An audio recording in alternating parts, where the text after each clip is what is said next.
వాస్తవం చేదుగా ఉంటుంది, అబద్ధం అందంగా ఉంటుంది. మన రాష్ట్రంలో పరిశ్రమలు పారిపోతున్నాయనో లేకపోతే పెట్టుబడులు వలసపోతున్నాయో అని చెప్పడానికి ఉద్దేశం ఏంటయ్యా అంటే ఏదో తేడా జరిగిపోతుందని ఒక జనంలో ఒక నెగిటివిటీ క్రియేట్ చేయటం.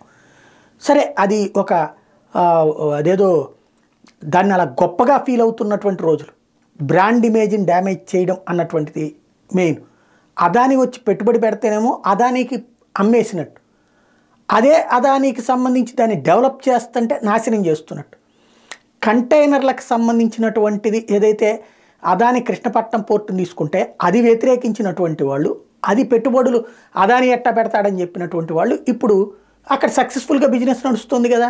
కాబట్టి కొత్త కాన్సెప్టు అక్కడి నుంచి ఏదైతే ఈ ఇతరాలన్నీ కూడా పట్టుకెళ్ళిపోతున్నాడు ఆ ప్రాంతం నుంచి కంటైనర్లు అన్నటువంటిది ప్రొజెక్ట్ చేసుకొస్తే ఇప్పుడు 4000 కంటైనర్లతో కృష్ణపట్నం చేరుకుంది. పెద్ద వాణిజ్య నౌక నెల్లూరు జిల్లా కృష్ణపట్నం పోర్టుకి భారీగా ఇది చేరుకుంది.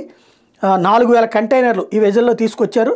ఈ షిప్లో వచ్చిన కంటైనర్లు 2800 అక్కడ అన్లోడ్ చేస్తారు. ఇక్కడ కంటైనర్ల లోడింగ్ అన్లోడింగ్ విషయాన్ని కూడా వివాదం చేసే పరిస్థితి ఉంది. కాకపోతే ఇక్కడ అది వెళ్ళిపోతోంది అని హైలైట్ చేసినటువంటి వాళ్ళు వచ్చినాయి అన్నది మాత్రం రాయకపోవడమే మీడియాకు ఉన్నటువంటి దౌర్భాగ్యం.